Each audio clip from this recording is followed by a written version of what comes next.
the Gambian association here, we talked about folkbildning, right?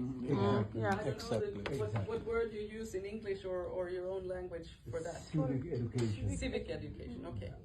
So, would there be a possibility then to maybe create a training program, finding good target groups to be able to incentivize somehow to come to this facility where you have different technologies available?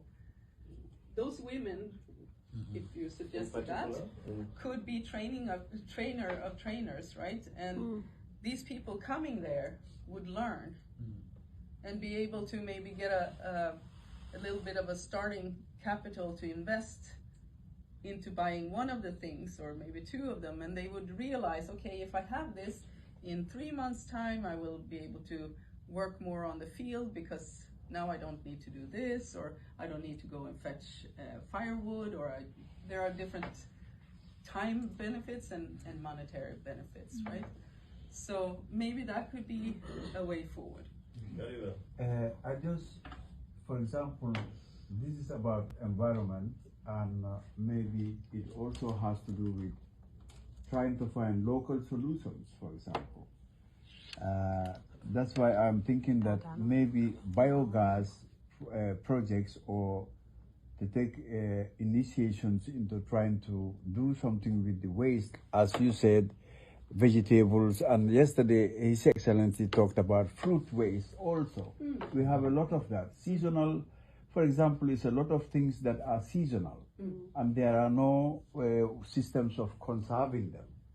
So in that sense, I think using local possibilities would be to try to make, as you shown in one of your slides here, make biogas out of these ones would be a sort of a more locally, initiative that is using local resources. Because when I think about the windmill, I see a couple of windmills in Gambia, and they are just like the ones you see outside somewhere here. So obviously it's somebody who has imported this thing and he put it there, but he's not depending on the local know-how to maintain it. So that's why I was thinking that maybe it would be very good to try to find local solutions that or at least solutions that could work in a local context. So allow me to go very fast, passing some slides, because I want to come to continue this discussion, because I think that's a way to start, maybe, hopefully. Anyway, you immediately reduce CO2 by utilizing resources better. That's a given. You don't have to transport them as much, etc., etc. And you also minimize the burden on cotton fields or any other kind of production that you need for your clothes if you don't utilize. But I think this is more for my society up here. We consume much more in general than if we just take the whole of Africa as a general and Europe as a general. We consume too much, way too much, too easily. So, and working on service management, we talked about it previously, to utilize the ones that repair, etc. And even a big thing, if we talk waste, one of the waste products that are most as a menace, let's see if you agree, but I would say the nappies, the diapers, and the pads, and if older people or disabled people have incontinence protection. Those products, what do we do with them?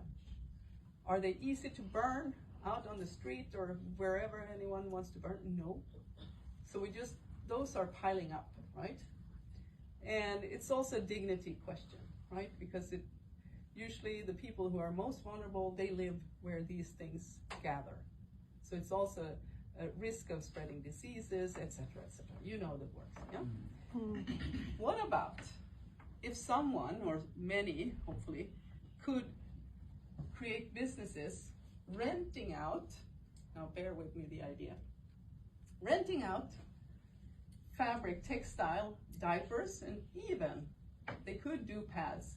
If someone had a proper washing facility, So you know that when they wash it maybe in even 60 degrees, so it's going to be good.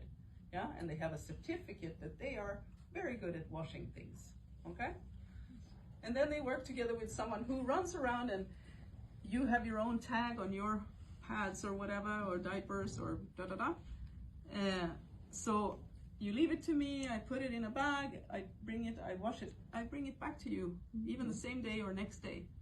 And I go to all of you and collect all of that and do this.